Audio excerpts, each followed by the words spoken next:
The sea has always carried secrets. It whispers in waves. It hums in the tide. Long before maps, it was a living mystery. Sailors told stories of gods in the deep. Among them, one name always rose, Poseidon. Lord of oceans, keeper of storms, ruler of tides. His trident could calm or stir the waters. His voice echoed in the crash of waves. But gods do not live only in silence. They watch, they listen, they judge. On one island, life flowed with the sea. Fishermen cast nets, children played on the shore. In the palace, a crown shimmered with sea's blessing. Not gold, not stone, but coral and pearl. It was called the flooded crown, a gift, a promise, a bond with the ocean. Yet promises can weaken, like tides retreating. And harmony can break, like waves on rocks. Storms began to rise higher than before. The sea no longer smiled on the island. Whispers spread. Had Poseidon turned away? The story you are about to hear begins there. A tale of gods, of people, of a crown, and the lesson hidden beneath the waves. The island was small, but it carried a great heart. Surrounded by waters as blue as polished stone, it shone like a jewel in the sea. Every morning the sun rose and painted the horizon with gold. Fishermen prepared their boats, voices low, nets folded with care. Children laughed near the shore, chasing waves as they ran back to the sand. The air was filled with salt, the promise of another simple day. For generations, the people believed the sea was their guardian. They offered prayers at dawn, whispering thanks for calm waters. No storm ever lingered too long. No tide ever claimed too much. They said Poseidon himself kept watch over them, unseen but near. At the center of their faith stood the crown of their king. It was not a crown of conquest, nor a crown of gold. It was crafted long ago, shaped from coral and shells. Pearls glistened on its frame, glowing with the light of the ocean. The elders called it the flooded crown, a treasure unlike any other. They said it carried a blessing from Poseidon's own hand, not for power, not for rule, but for balance with the sea. When the king wore it, the people felt safe, the waters calm. The crown was a promise of harmony, a bridge between worlds. Every year, at midsummer, the island held a festival of the sea. Lanterns floated on the waves, songs rose into the starry sky. Fishermen offered the first catch, children carried seashell garlands. The crown was placed high on a stand of stone, lit by fire. The people bowed, and the sea seemed to bow in return. In those moments, land and ocean were one, bound together. The young grew up believing this unity would never end. To them, the crown was not a relic, but a living bond. They saw in it the kindness of tides, the patience of waves. But bonds, even sacred ones, can weaken with time, and promises, if forgotten, can drift like broken boats at sea. On the island, new voices rose, questioning old traditions. Why bow to a god unseen when the harvest was their own? Why trust a crown of coral when the world sought wealth and gold? The whispers grew stronger, like winds before a storm. The elders worried, but their voices were soft, fading with age. Still, children continued to play by the shore, singing to the waves. Fishermen still carried prayers, though fewer each passing season. The crown still gleamed in the palace, silent yet watchful. Poseidon, they believed, would always forgive, always protect. But gods, like seas, have tempers hidden beneath their calm. The island did not yet know the tide was already turning. The first signs were small, easy to ignore, easy to dismiss. A tide that lingered too long, a net that came back empty. A storm that roared harder, even when prayers were spoken. The crown seemed dimmer in the firelight, shadows on its pearls. and some began to wonder if the sea was still listening.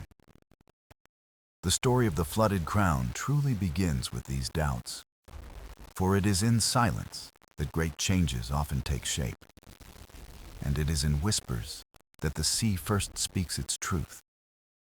The crown was no ordinary treasure, and all on the island knew its story.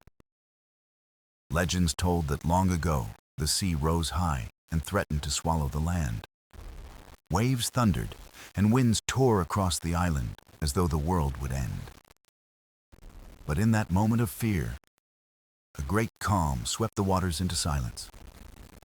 From the deep, a figure appeared, vast and radiant in sea-green light. It was Poseidon, god of oceans, his trident shining brighter than the stars. He gazed upon the trembling island and found the people humble in prayer. They had offered shells, songs, and lanterns instead of swords or cries for power. Moved by their devotion, Poseidon reached into the heart of the ocean floor. He drew forth coral, shells, and pearls, shaping them into a crown with his hand. When he placed it upon a stone by the shore, the sea grew calm again. The island was saved, and the flooded crown became their eternal gift. But more than a gift, it was a reminder, a sacred pact with the sea. The crown would hold peace, but only if respect was kept alive. Generation after generation passed, and the crown was guarded in the palace. It was brought out only for the festival, when sea and land were joined. The people bowed to it, not for fear, but for gratitude. And they remembered that the crown was not wealth, but a bond. Still, the beauty of the flooded crown was undeniable to the eye. Pearls shimmered like drops of moonlight frozen in time. Coral twisted in patterns like the dance of waves upon rocks. The shells sang softly when the wind passed, echoing the rhythm of tides. Children often peered at it during ceremonies, eyes wide in wonder.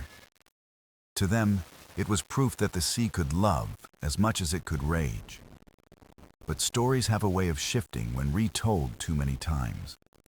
What began as a tale of devotion became a tale of power to some. New generations whispered that the crown made kings more than mortal. Merchants from faraway lands longed to see it, dreaming of its worth. And though the island kept it hidden, word of its beauty spread. Sailors spoke of it in harbors, and strangers listened with hungry ears.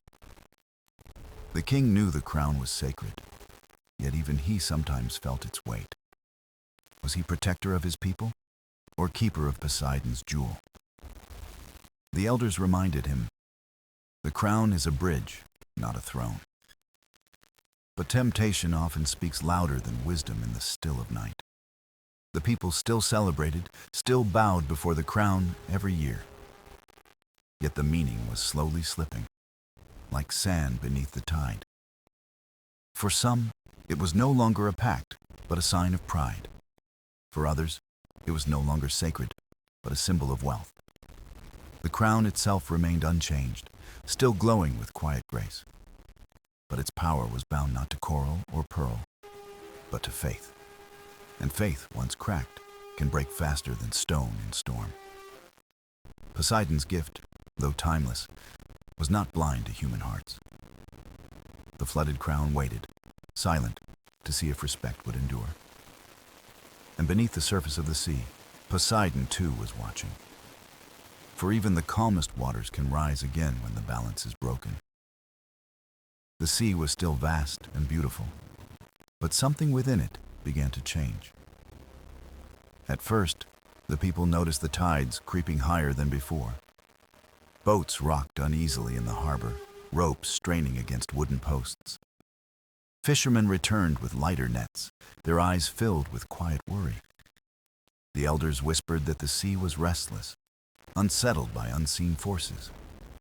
Children who once played freely by the shore were now called back quickly. Mothers scanned the waves, uneasy with the way the waters moved. The ocean's song, once gentle, now carried a deeper, heavier tone.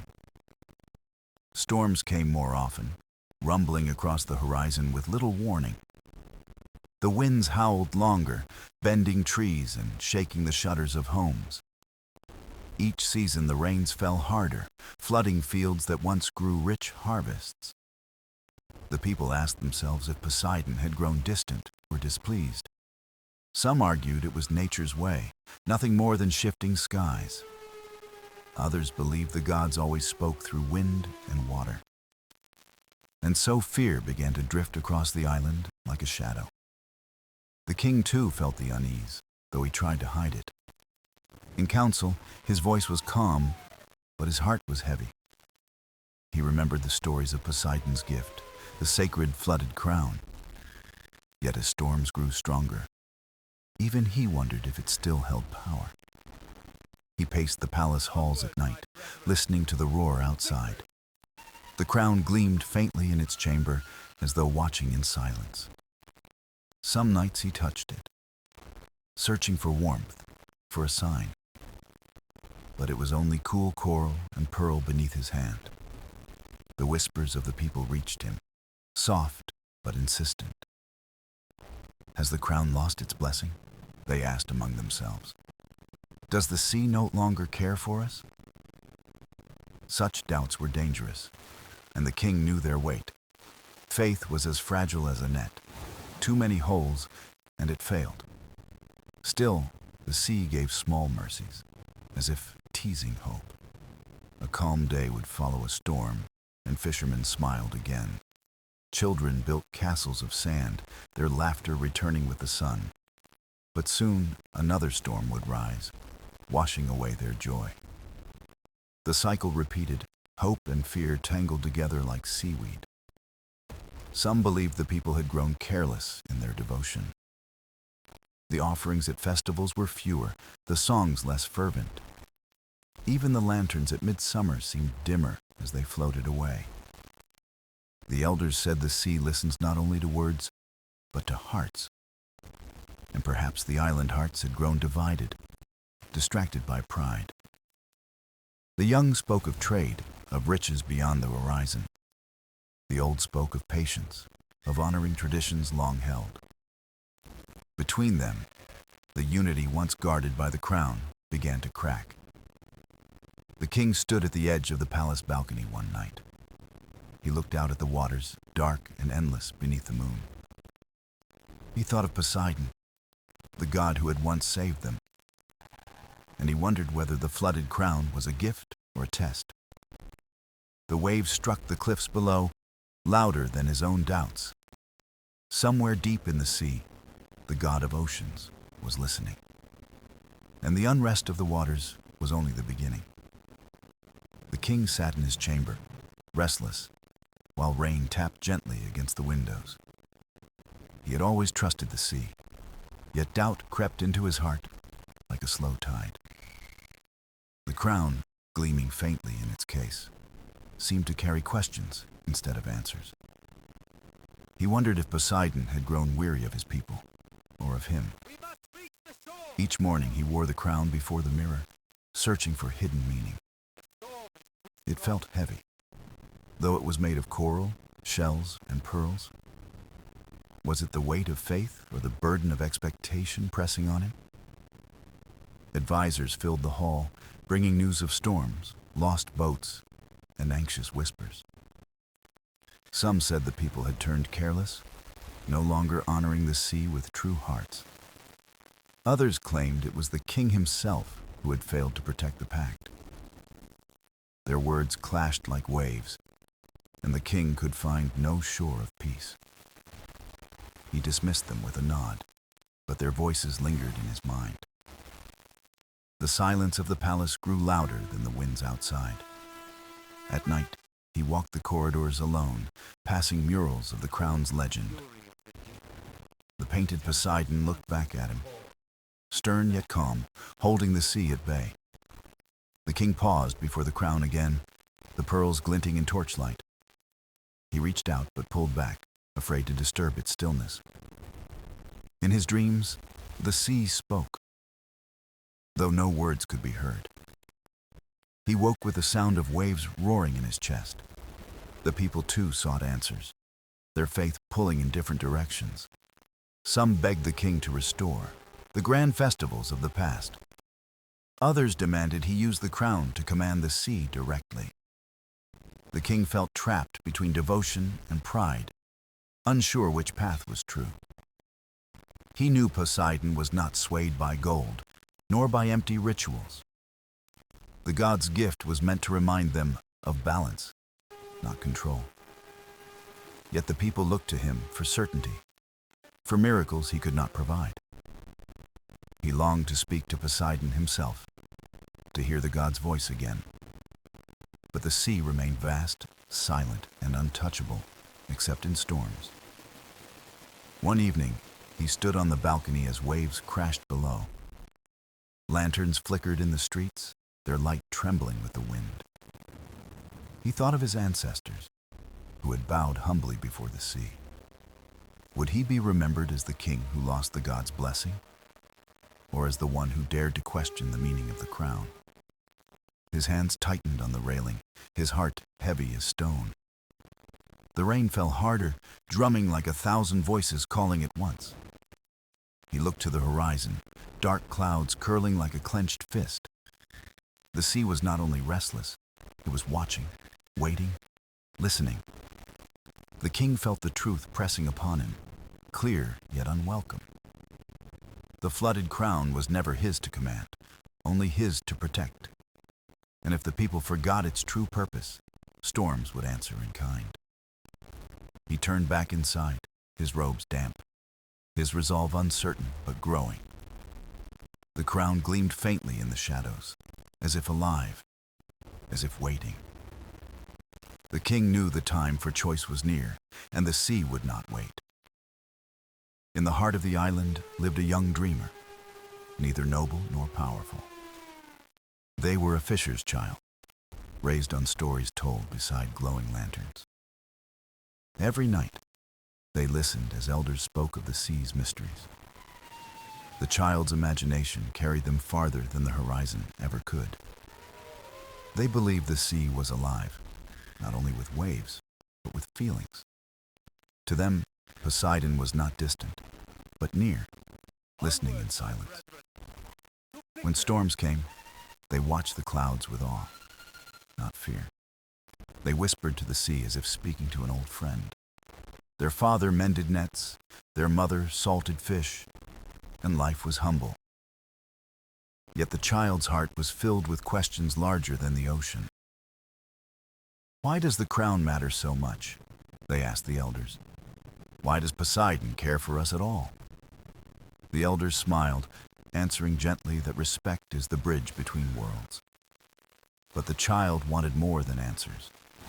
They wanted to feel the truth.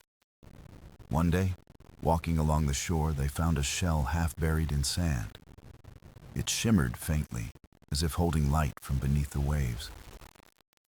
The child pressed it to their ear, hearing not a whisper, but a song. The melody was strange, like the ocean calling their name. That night, they dreamed of a vast palace under the water. Coral towers stretched high, glowing with colors unseen on land. Schools of silverfish swam like living stars across endless halls. And in the distance, a throne of stone rested in silence. Though they could not see him, they knew Poseidon was near. They woke with a start, the shell still warm in their hand. The dream lingered, more real than the waking world around them. From then on, they visited the sea each evening, waiting for signs. Sometimes the tide rose gently toward their feet, then slipped away again. Sometimes the waves formed patterns, as though answering unspoken questions. The child began to feel the sea was guiding them toward something. Meanwhile, the village grew more anxious, voices heavy with doubt. The king struggled with his choices. The elders pleaded for patience. But the child carried a different kind of hope, quiet and stubborn. They believed the sea did not wish to harm, but to teach. Their friends laughed, calling them foolish for trusting storms and waves. Still, the child listened, for in the rush of water they heard meaning. One evening, as lanterns were lit across the village, they sat alone. The shell in their hand glowed faintly, pulsing like a heartbeat. The child closed their eyes, whispering, "If you can hear me, show me." The air grew still, the waves hushed, and the night seemed to listen. Far off, thunder rolled. Yet the sea near the shore remained calm. The child felt something stir deep within them, a calling they could not ignore. They knew they were only one voice, small against the endless tide. But sometimes a single voice carries farther than a crowd of many. The dreamer looked toward the horizon, heart steady, eyes bright with wonder. They did not yet know it, but the journey to meet Poseidon had begun. The days grew heavier as the storms pressed against the island like an unspoken warning. The fishermen returned with fewer catches, their nets heavy with seaweed instead of fish. Markets grew quieter, voices sharp with worry, children no longer laughing freely. The king's advisors argued louder, each insisting they knew Poseidon's desire. Some urged great sacrifices of treasures, others demanded new temples of stone. But the sea had never cared for gold, nor for hollow grandeur. The young dreamer heard the quarrels while wandering the crowded square. They clutched the glowing shell, feeling its pulse steady like a heart. To them, the sea's message was simple: listen, not demand. Yet no one would believe a child's whispers over a council of elders. Still, the dreamer could not remain silent as fear spread like smoke. One evening, as storms swelled again, they stood before the crowd. Their voice trembled at first, but soon carried clear across the square. The sea is not angry. It is waiting for us to remember. The villagers scoffed, muttering that a child knew nothing of gods. But a few listened, quiet in their doubt, curious in their fear. The king, hearing of the speech, summoned the dreamer to his hall. The child knelt, clutching the shell, as the crown gleamed beside the throne. "You speak as though the sea has chosen you," the king said softly. The dreamer met his eyes and answered, "I only speak what I feel." They told of the glowing shell, of the song, of the dream palace. The hall fell still, the advisors frowning, some whispering of omens. The king studied the child, torn between doubt and a flicker of hope. He had worn the crown each day, and yet felt no guiding voice. Could it be the god had chosen another, outside the palace walls? The thought unsettled him, yet stirred something deep within. He asked the child to rise, to stand as equal, not subject. The dreamer's voice wavered, but their words carried steady as the tide. The crown is not power. It is remembrance. We must return respect. The advisors protested, insisting rituals and riches were the only answer. But the king silenced them with a single raised hand. He saw in the child's eyes the same hunger for truth he once had. Perhaps the sea did not demand kings or crowns, but honesty of heart. That night, the dreamer was allowed to stay within the palace walls. They walked the halls, staring at murals of waves, gods, and gifts. The crown glowed faintly on its pedestal, as if stirred by unseen tides. The child touched it gently, and for a moment, the room hushed. They heard the same song that once poured from the shell. This time, the melody carried words not spoken, but understood. Balance, it said, not dominance. Harmony, not fear. The dreamer pulled back, eyes wide, as the crown dimmed again. The king, watching from the shadows, felt a chill run through him. He knew then that the flooded crown had not been silent at all. It had only been waiting for someone who could truly listen.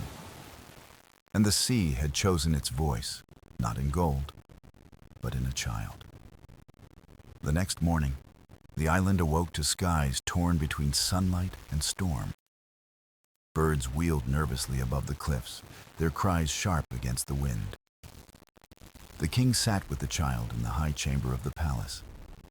The crown rested between them, silent but heavy with meaning. The king's gaze lingered on the pearls, their light fading in shadow. "Tell me," he asked, "what does the sea demand of us now?" The dreamer held the shell close, listening to its unspoken rhythm. "It asks us not to demand, but to give back balance," they replied. The king frowned, his fingers tightening on the arm of his chair. "How do we restore what we have forgotten?"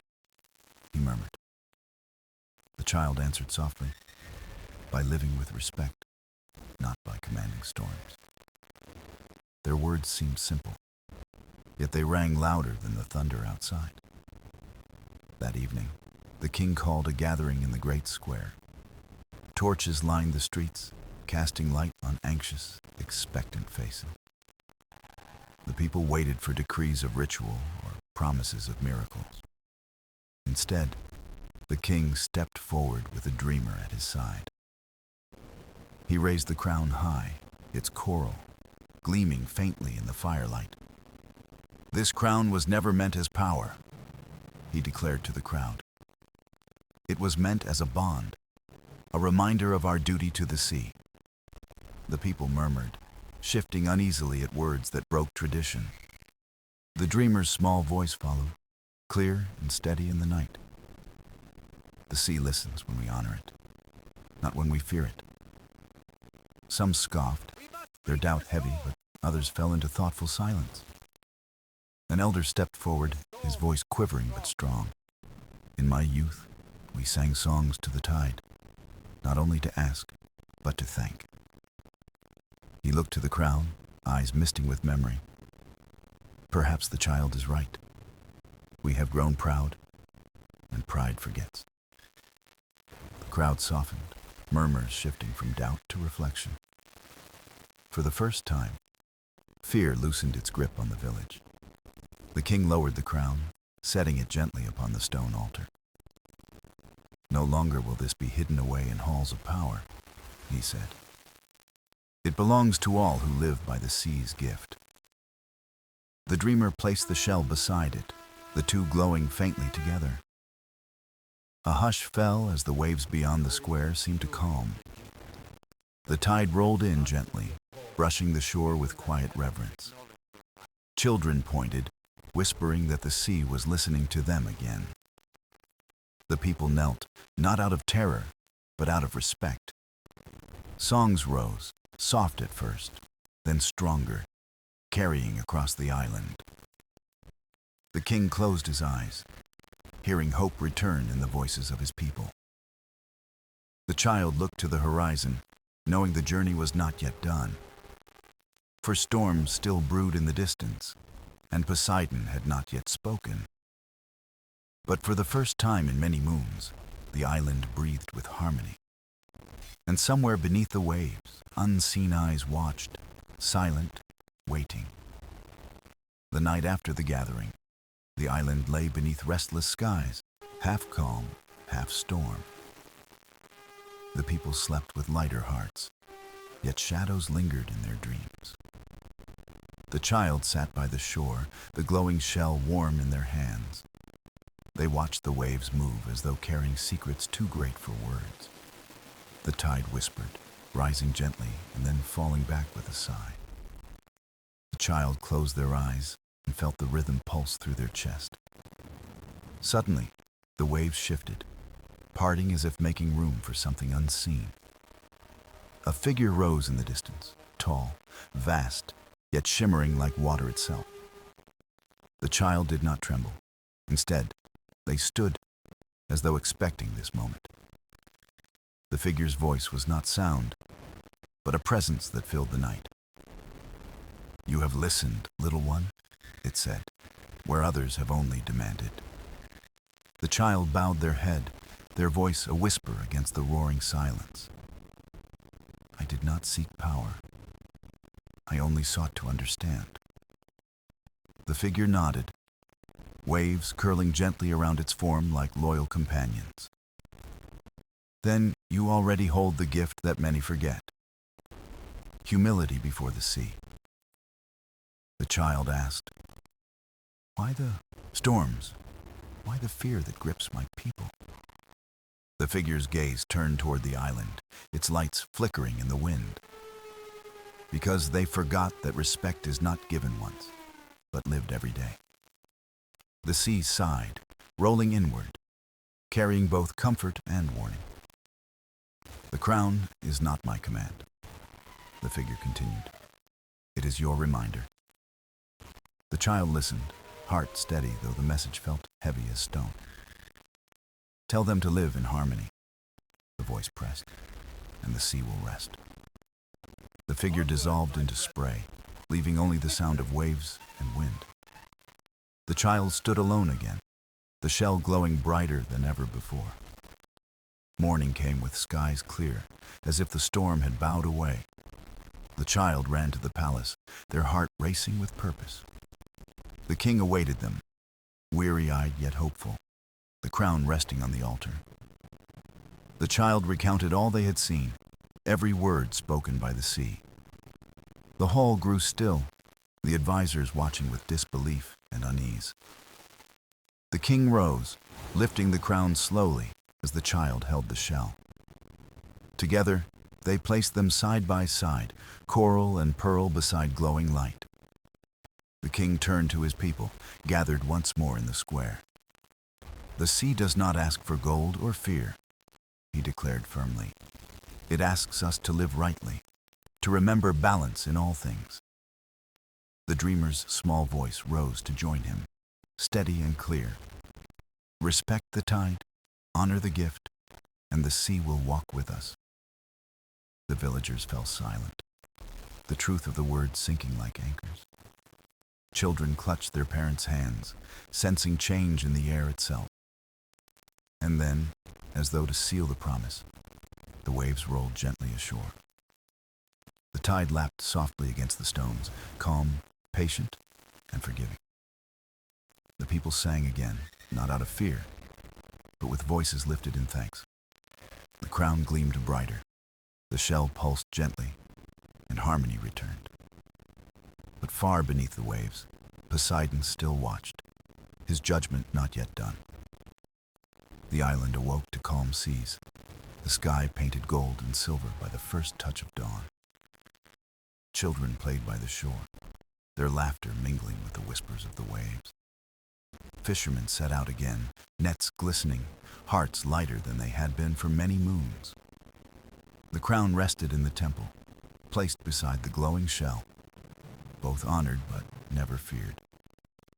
The king stood often at the altar, bowing not as ruler, but as servant of balance. The people began to change, not from command, but from the slow rhythm of gratitude. They offered gifts of song, not jewels, to the sea, their voices rising at every tide. Farms were tended with care, harvests shared fairly, as though the land itself were alive. At night, torches burned not in dread, but in celebration of the sea's gentle patience. Yet beneath the waves, Poseidon's trident shimmered, resting heavy in the depths. The god watched, silent, testing whether this harmony would endure beyond a season. One night, as stars stitched silver patterns above, the child dreamed again of the shore. The shell glowed brighter in their sleep, filling the air with soft, humming notes. The sea called to them, not with storms, but with a beckoning lullaby of currents. In the dream, the figure rose again, waters shaping into vast, solemn eyes. "You carry the message well, little one," the voice murmured, "but words must become roots." The child asked, "How do we make them last when fear fades and comfort returns?" The sea replied, "By weaving respect into every act, not waiting for storms to remind you." The child listened, their breath steady, knowing this truth was heavier than the crown itself. the figure faded, leaving only ripples of light that danced across the dreaming waves. The child awoke before dawn, heart filled with urgency, and ran to the temple. The king was already there, gazing at the crown and shell with quiet reflection. They spoke softly, as though the sea itself was listening within the stone walls. "The gods test us still," the child said, "to see if we will forget again." The king nodded, lines of age deepened by wisdom, not by fear. "Then we must bind this promise into law, not of punishment, but of remembrance." The council gathered that morning, hesitant but attentive, as the king spoke. He declared that each family would honor the sea with care, with fairness, with song. No one would take more than needed. No voice would be ignored in the square. The advisors murmured, surprised by the gentleness of this law, yet moved by its strength. The villagers listened, and for the first time, they saw the crown not as burden, but as guide. The shell glowed warmly, as if blessing the moment, its light filling the temple halls. Outside, the waves rolled inward, steady and calm, pressing soft promises upon the shore. And far beneath, Poseidon's eyes gleamed like deep blue storms, watching, weighing, waiting. The seasons turned, and the island grew stronger, its people walking gently with land and sea. Fishermen took only what was needed, leaving the waves alive with promise for tomorrow. Children learned early that the tide was not an enemy, but a teacher of patience. The temple stood tall, not as a fortress, but as a reminder of balance and respect. Songs rose with each sunrise, voices woven with gratitude instead of fear. The crown gleamed on its altar, its jewels less radiant than the harmony it symbolized. Beside it, the shell glowed faintly, pulsing like the heartbeat of the ocean itself.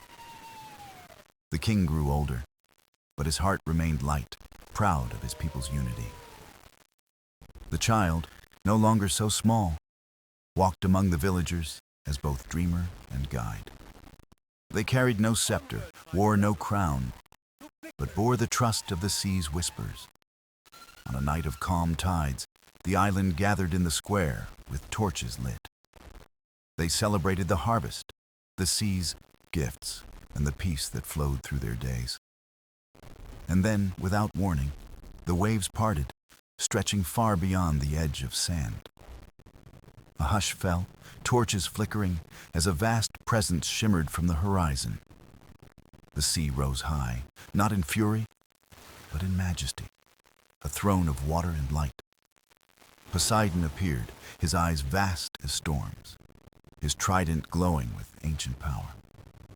The people knelt, not in fear, but in reverence, hearts steady in their devotion. The child stepped forward, holding the glowing shell as if it were a beacon. The god's gaze fell upon them, his voice filling sky and sea alike. "You have remembered what many forget," Poseidon declared. "Respect born of choice, not dread." The crown pulsed with light, its jewels shining brighter than they had in ages. The shell sang softly, its notes rising to meet the rhythm of the waves. The god lifted his trident, striking the sea not in wrath, but in blessing. The waters danced upward, weaving a bridge of light between God and mortals. "You are not ruled by the sea," Poseidon said, "but you are forever bound to it." The villagers raised their voices, singing in harmony with the waves themselves. The island glowed, its shores bathed in silver, its people filled with unshakable peace. Poseidon's form dissolved, leaving only spray and a calm sea rolling back to shore. The child lowered the shell, now dim but warm, its purpose fulfilled. The king placed a hand on their shoulder, whispering words only they could hear. "You carried us through the storm," he said, "and reminded us of who we are." The people rose, not as subjects of a god, but as guardians of the balance. From that day forward, the crown was never worn, but always honored. It stood with the shell as twin symbols, one of rule, one of remembrance. The waves rolled steady, no longer feared, but welcomed like kin returning home. And though Poseidon's trident rested still beneath the deep, his blessing lingered in every tide. The island thrived, not through power, but through harmony, a kingdom reborn in respect. And so the tale of the flooded crown ended, not with conquest, but with peace. The years flowed like rivers into the sea, carrying with them stories of peace and change. The island became known as a place where balance was not taught, but lived each day. Travelers came from distant shores, curious about the harmony between people and ocean.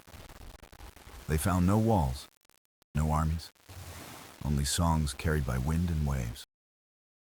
The crown remained in the temple, untouched yet luminous, a quiet symbol of shared duty. Beside it, the shell glowed faintly, as though it never truly slept. The child, now grown, guided the people with wisdom rooted in listening, not command. They spoke gently, their words echoing like ripples across still water. The king aged gracefully, his reign remembered not for conquest, but for humility.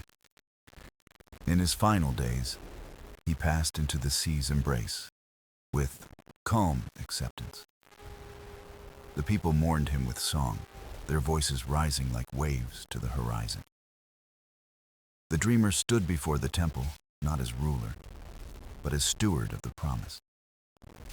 They reminded the people that the sea had not given them power, but trust. Generations were raised on this truth, carrying it as naturally as breath. Children grew, knowing the tides were teachers, not punishers, shaping their lives with rhythm. Every storm that brushed the island was met, not with fear, but with respect. The people learned to listen, to plant with care, to fish with restraint. Their songs became prayers, their prayers became stories, and the stories became legacy. And far beneath, Poseidon's trident gleamed faintly in the deep, watching still. The god no longer rose with fury, but his presence remained like thunder in silence. The islanders knew that peace was not given once, but earned with every dawn. They cherished this knowledge as treasure, more precious than gold or crown. The dreamer grew old, walking the shores with the same wonder they had as a child. They often paused at sunset, listening to the tide hum against the sand. And sometimes, in the twilight glow, the shell would sing again, faint but clear. It carried no command, no warning, only the steady heartbeat of the sea. The people would gather, listening, reminded that harmony was both fragile and eternal. They passed this truth to their children, who would pass it on again. And so the flooded crown was never forgotten, not as myth, but as memory. A memory carved in stone, carried in song, and breathed into every wave. The crown and shell remained side by side, guardians of balance beyond time. The temple doors stood open, inviting all to see, to remember, to honor. And as night fell, the stars mirrored the sea, endless and vast. The island slept beneath their glow, safe in its covenant with the ocean. Peace endured, not because storms ceased, but because the people had learned to walk with them. And thus, the tale of Poseidon and the flooded crown closed in quiet grace.